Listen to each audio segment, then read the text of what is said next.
Well, ladies and gentlemen, I'm sure you agree that we've had 4 absolutely fascinating presentations by 4 excellent speakers. It's now time to move to the live question and answer session. We've got 3 of the speakers joining us. I'm afraid Professor Poirel had an urgent family engagement that he's had to go to this afternoon. But just as a taster, we have recorded a little bit of conversation between himself and me so that we get some of the questions which perhaps some of you would have been hoping to ask as well. Okay, many thanks indeed, Laurent. A masterly overview of these complex resistance problems. A number of points perhaps to pick up. You highlighted mutational resistance to ceftazidime avibactam in KPC producers. Do you think this is going to be a problem in the future for rapid molecular detection of resistance, PCR-based detection of resistance, because it's going to be like distinguishing between a classical TEM enzyme and an ESBL TEM enzyme? Do you think that's going to be a problem for PCR-based detection, or do you think sequence-based detection will come along and get us out of that hole? It seems so far that the emergence of these mutants did not counteract the efficacy of PCR detection. So by chance, there was no mismatch in the locations where the primers do target. So there was no problem of detection by itself of the gene.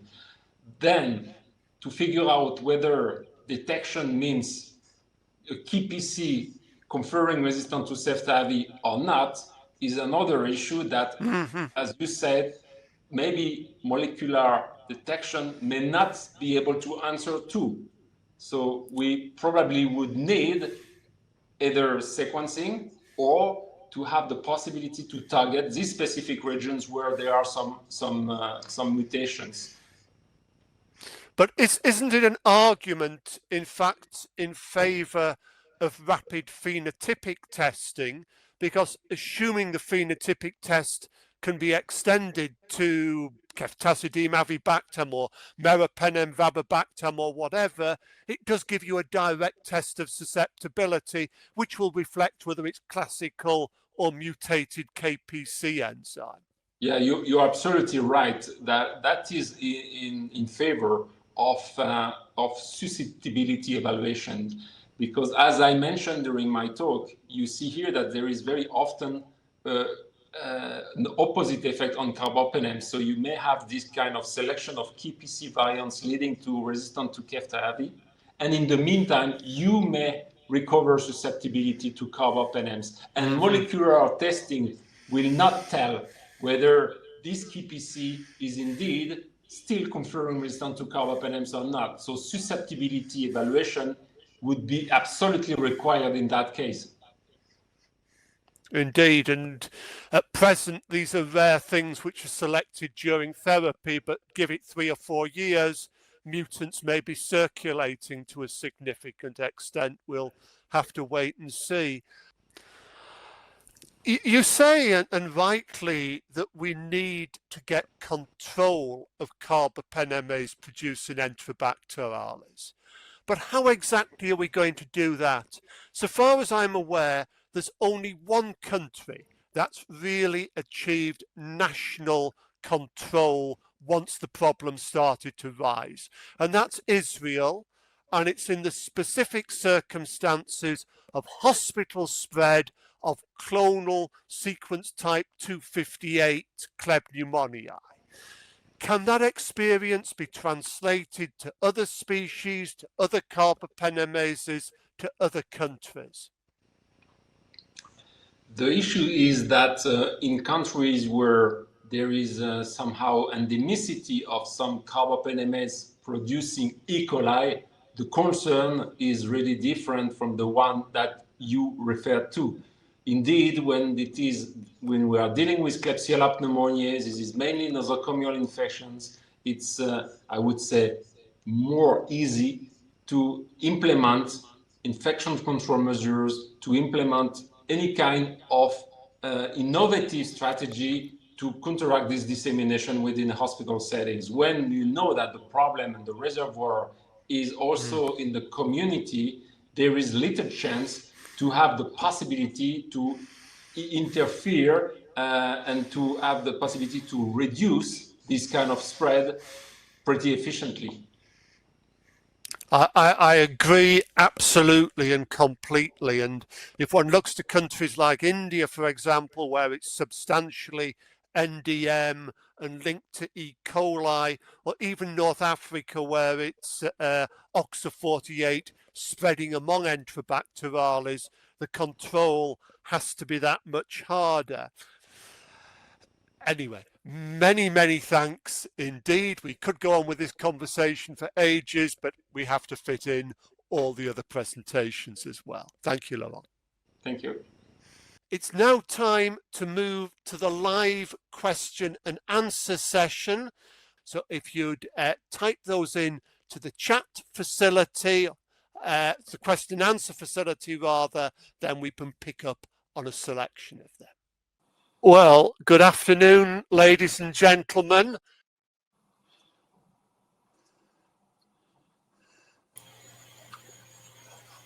I thought for a glorious moment then we were going to go round on the tape a second time. Hello. I don't see any questions, David. Did you see any? If not, we can, because we discussed a little bit here. Well, the talks were going on, so maybe we can just raise some questions for the speakers who were absolutely great. I think that's that was very good presentations. There seemed to be a lot of chat going on about resistance rates in different countries and whether that was driven by infection control differences or antibiotic usage differences. So I was answering that because I believe that there's a lot of bias because many countries don't publish. They don't have the possibility to identify bacteria. I will tell you from my case in Colombia, we have a very nice network of hospitals all over the country. So we started very early to identify by PCR, and now we have whole genome sequencing with Dr. Cesar Arias, whatever.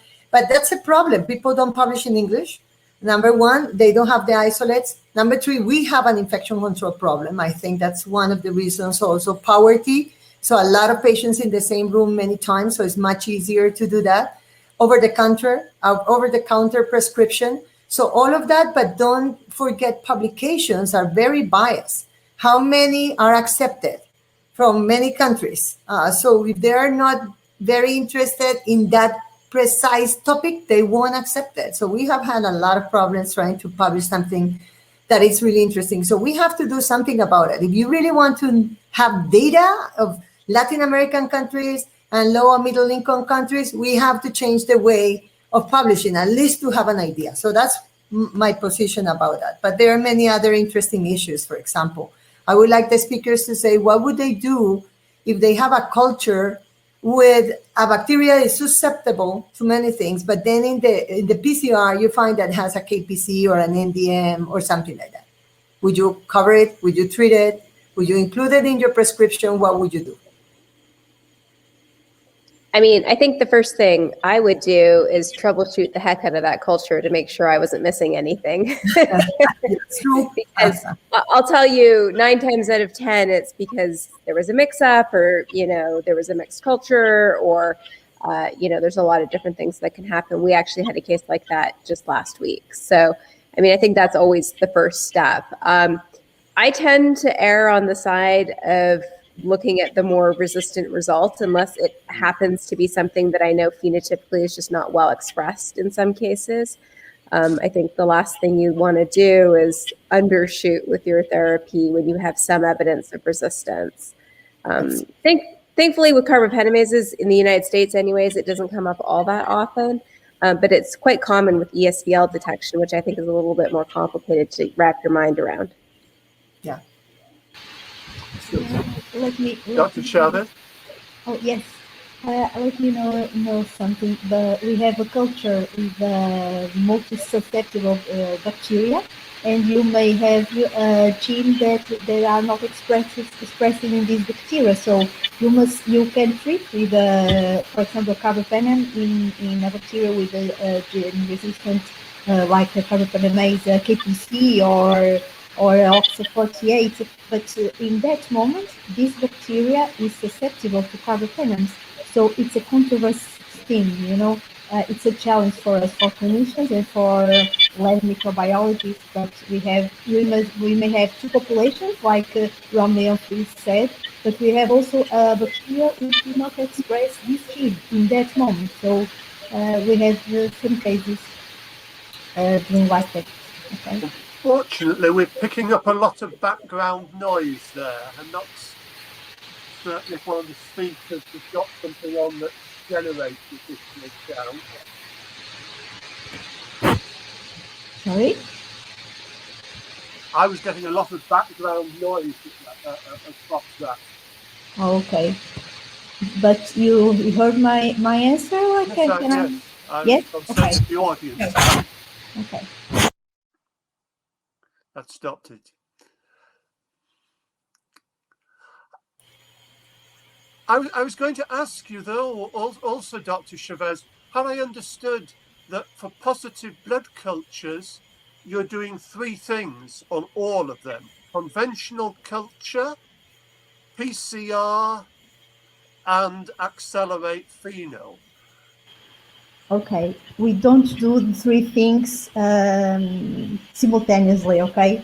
We always perform the conventional methodology for all the positive blood cultures, but in some situations, we signalize patients with blood culture positive signalize. We can do the accelerated pheno system or the film array system methodology, okay? So we choose in the lab what are the positive blood cultures, or the clinicians report to us the. I'm hearing some noise. I don't know. That's better than. Okay. But we can hear you. We can hear you well. Okay. In spite of the noise. Okay. The clinicians can report to us the patients that have signs and symptoms of sepsis, and we perform these blood cultures in the rapid methodologies, genotype methodologies or phenotype methodologies, but not always, okay? Not for all blood cultures, not for all positive blood cultures, only signalized patients, okay? Okay. David, your microphone is mute. It's still mute. Live now. Okay. Sorry about that. Okay. How good then is the agreement where you have done all three methods, right? You must have examples. You've done molecular, you've done pheno, and you've done traditional. How good is the agreement? And if you say which two agree best with each other? Okay.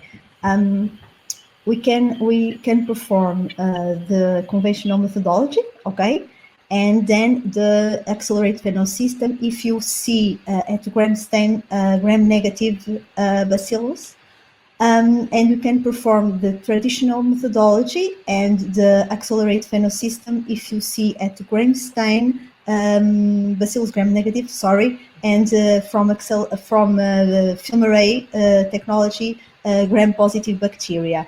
We can decide inside of laboratory the axis of the flow, okay? We made the accelerated pheno system or the film array methodology with the conventional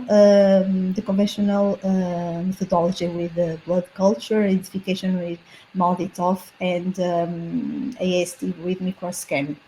Yeah. So I mean, one of the challenges that we have, say, looking at PCR systems, and I'd welcome everybody's view on this, is that we find that PCR systems find more organisms than culture.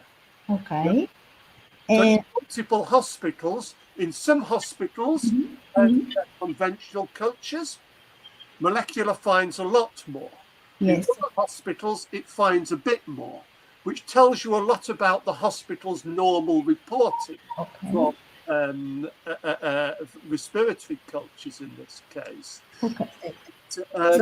Pattern is for PCR to find more. Okay. But whether it's significant or not is another matter. Mm-hmm. And this links onto something that people were asking in the chat Mm-hmm. about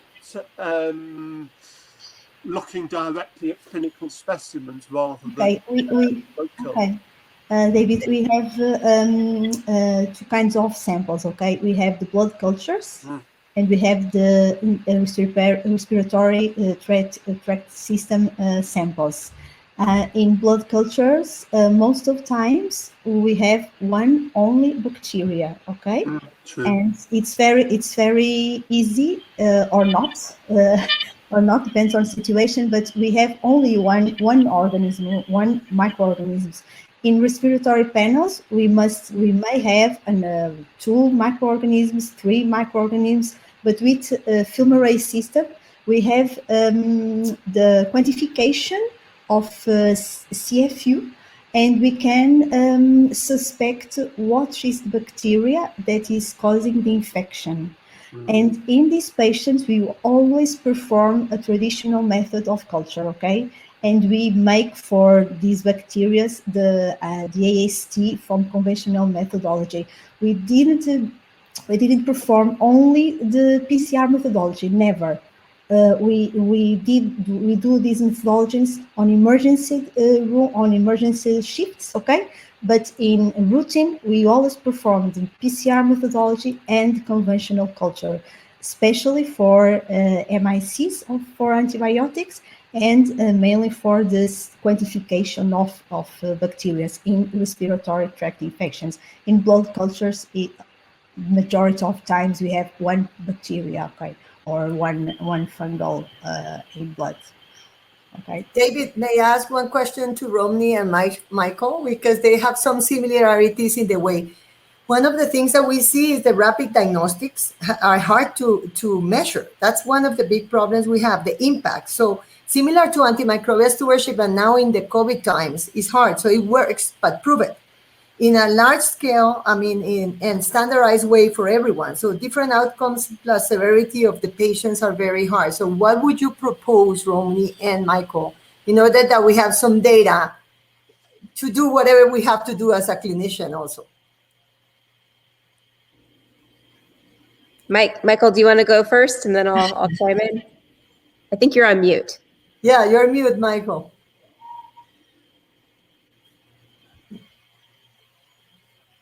Your microphone is... There we go. Yeah. Is that better? Thank you. Well, let me just say at the outset that one of the things that COVID has done has completely changed in many of our countries how we provide basic medical care. It has been a crisis upon a crisis upon a crisis. And so it's one thing to talk about what kind of testing can be done, should be done, what's available, what's not available under what I would call more routine moments, even though any one day a country can be in a severe challenge with a public health crisis of some infectious disease. But I think COVID has really rewritten the kind of standard protocols that we use in many countries, where the availability of just basic medical services are limited. The idea of what an intensive care environment looks like today can be very different than it was 2 years ago. So I think one of the challenges we have is how do we respond to AMR issues in the face of COVID? We're having a hard time just responding to COVID in the face of COVID. And so I think that's the challenge we have today.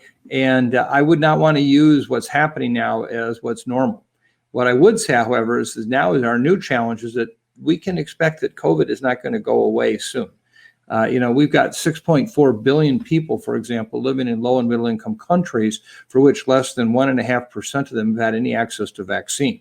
So over the course of the next months to even potentially years, COVID is going to undo much of what we have gained in terms of healthcare systems, healthcare availability. So I would say that in some ways we're developing a crisis response to AMR initially based on what has been a wonderful discussion here of the very basic principles of how to deal with AMR.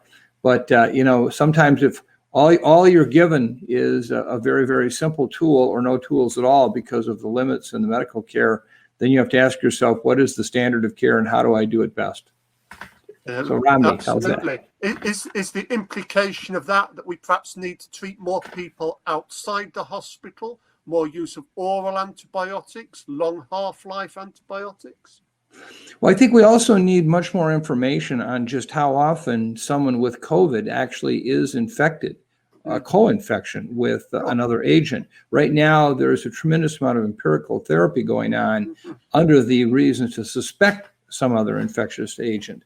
And so I think that this is, if there was ever a time for discipline to understand the benefits and the unfortunate costs of this kind of antimicrobial therapy, it's now. And so I think we may be breeding our own problems in some cases. I completely agree. There is a lot of bad antibiotic stewardship specifically in COVID patients, but one has that great slab of other patients who don't have COVID, who do have bacterial infections, and whose treatment is being impacted as a consequence of hospitals being dedicated to COVID. And consider, for example, urosepsis cases who would normally roll in through the emergency department. They seem to have become less frequent during COVID. I assume they're suffering at home. How do we manage them better, particularly if going forwards hospitals still have sizable numbers of COVID patients, even with vaccine deployment? Yes. I don't know, Romney, if you want to add to that. I think it's a good point, David, that you bring up. And I think that, you know, what's possible now and what should be done in the future are kind of two questions, right? But I do think, you know, what we've learned is that the stress on our hospital systems, particularly when you have a pandemic, is far greater than what we can handle.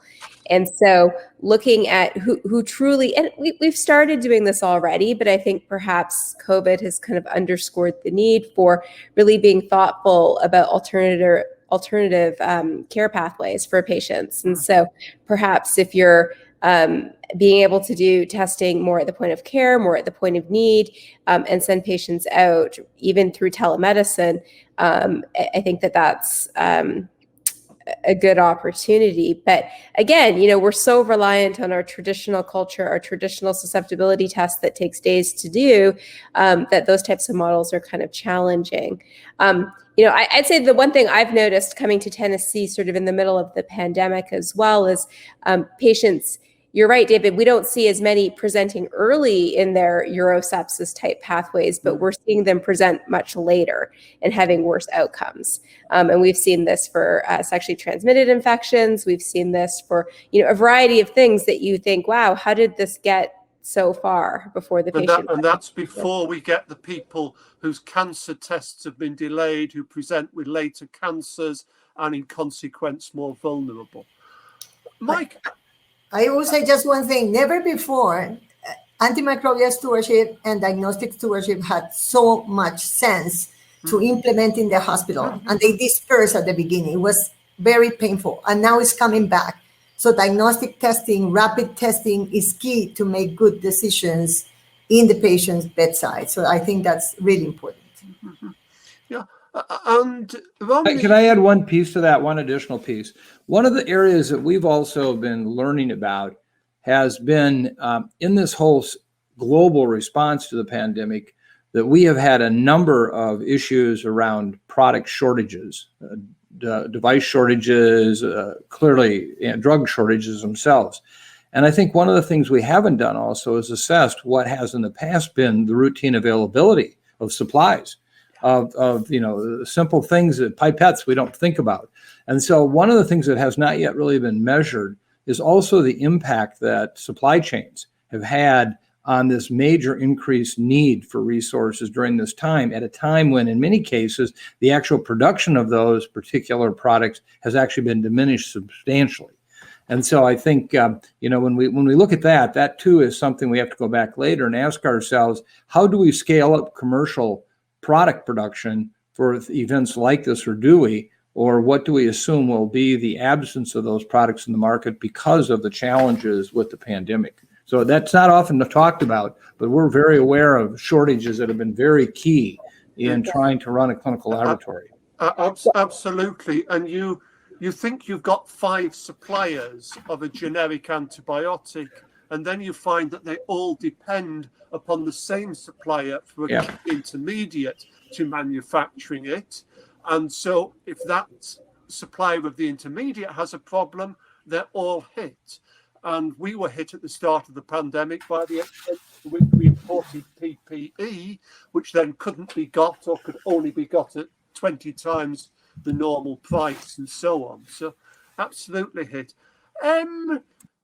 One of the things I keep hearing hints of from India is suggestions that the use of dexamethasone in severe COVID patients may be increasing vulnerability to bacterial infection. Do you think there's anything in this, Mike, or it's just a piece of scaremongering?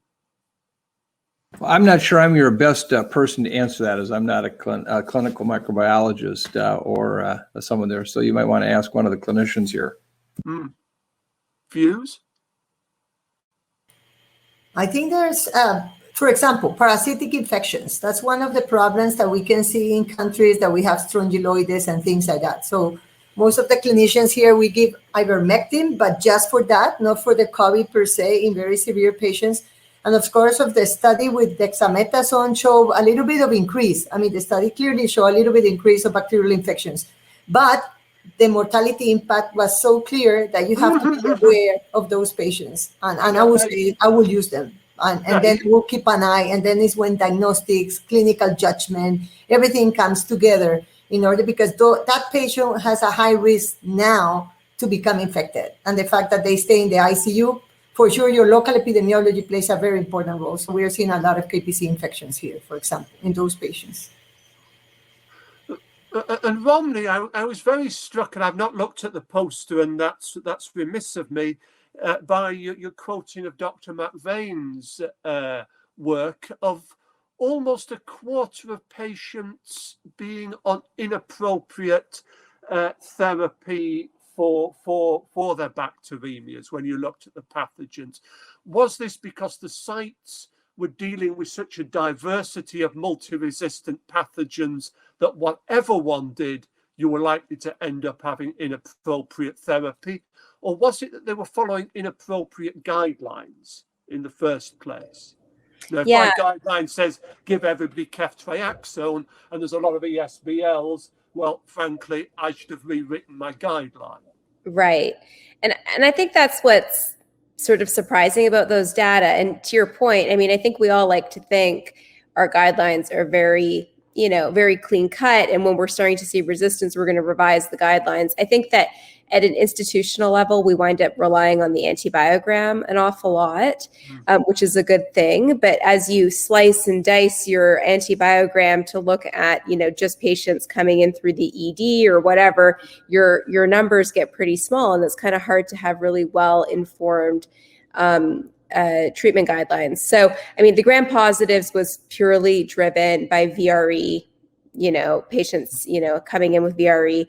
But the gram negatives really was what drove it. And part of it was piptazo resistance.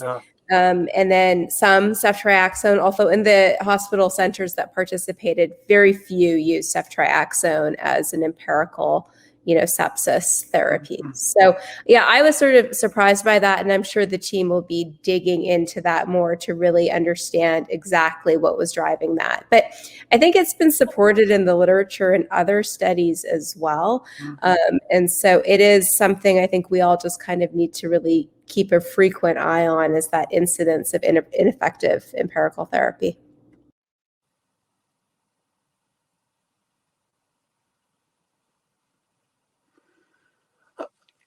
And Dr. Chavez, you mentioned, and I found it startling, that during COVID, the number of contaminated blood cultures had gone up. Is this just the greatest struggle to draw blood and get a good sample when you've got a lot of PPE and are perhaps nervous, or what?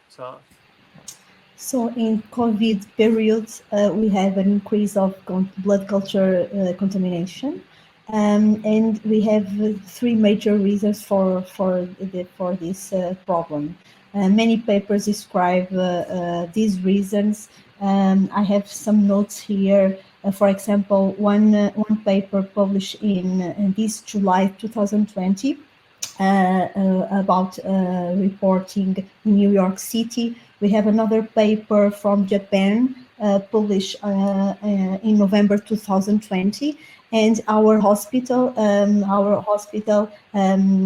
mimic these reasons to a great extent. So the major reasons are the relocation of the personnel who works at emergency department, for example, or intensive care units. We have the staff workers working under emergency conditions, so it's very difficult to collect correctly the blood culture for the performance in the lab. And even these papers related the wearing of uncomfortable PPE, the protective equipment, leading technical difficulties. So these reasons, all of them can explain the increase of positive blood cultures contaminants. At Coimbra, these reasons are the same. Especially the COVID-related staff reallocation. We have new teams, all new teams working for the first time at emergency department. So it's very difficult to collect all the samples with the proper methods. So yeah. Interesting. That makes perfect sense. If you go right back to the original SARS outbreaks of 2003 or whenever it was, there were reports from both Singapore and Canada that the MRSA rates went up, which was counterintuitive. You would think with the emphasis on infection control, it should have gone down, but that was blamed in both places on people using PPE all the time, not changing the PPE between patients, and actually moving MRSA about. I don't know if anybody's seen or reported the same thing in COVID, but it's yes, I agree. To watch for. Yes, I agree. It's very uncomfortable, the PPE all day, and it's very difficult to change over time. Yes, we must change, ideally, between the patients, and I don't believe it is making in the emergency department. So it's very difficult. Plus, there's another reason, no? And the fact is that we have been seeing increase of hospital-acquired infections. And it's due because the patients are very sick, they're prone, it's very difficult to clean them. So we have a lot of urinary tract infection associated to the catheter. We have also bloodstream infections because those patients have diarrhea many times. Those patients are prone for prolonged times. It's very hard to take care of them. Yes. Staff working, it's worse, yes.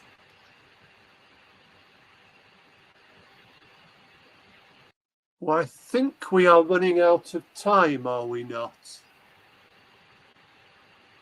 18:13 on my clock here. So any final closing comments from the my thanks, to which I'm sure, Virginia, you want to add final closing comments. No, I would say that at the end, we need more standardized outcomes for everyone, more cost effective, because they're scarce. So administrators won't pay you attention if you don't bring them that they are saving money with this rapid diagnostic, which I think is wonderful if you take it into account with the clinical background of the patients, etc. With antimicrobial, with this COVID pandemic, it's been very hard for the resources of the hospitals. So I think we need to get together, at least in the outcomes and the pressure we put for more antimicrobial stewardship, diagnostic stewardship, which really makes a lot of sense in these times of COVID-19. I don't know who wants to say anything else. Well, if I could add one additional point, I think that it's fair to say the world understands the impact of a pandemic today. In fact, I've had Nobel Prize laureate economists say that if you have something that can really make a difference in this pandemic that costs billions and billions of dollars, we'll fund it because it'll potentially prevent trillions and trillions of dollars of loss. And I think no one really has completely understood that, in a sense, we have a pandemic of its own going on in antimicrobial resistance. It's just in a very different way. And one day we will look back and keep asking ourselves, why did we not invest more here? Because the price we're paying today is so great. So I think that what this session really highlights in part is the fact that we are not, as a society, understanding the pandemic of AMR as much as we are addressing the pandemic of COVID-19. And so I hope that we can elevate that, because it, in a sense, one day we will look back and wish we had spent billions and billions of dollars to prevent trillions and trillions of dollars of loss. And I don't want to have to get there to prove that point, having experienced that. It's the difference, though, between something that builds quickly, like a pandemic or an earthquake, and you can see the sudden devastating consequences, as against coastal erosion, global warming, or antimicrobial resistance, which builds slowly, or coastal erosion erodes slowly, but nevertheless has equal and devastating consequences over time.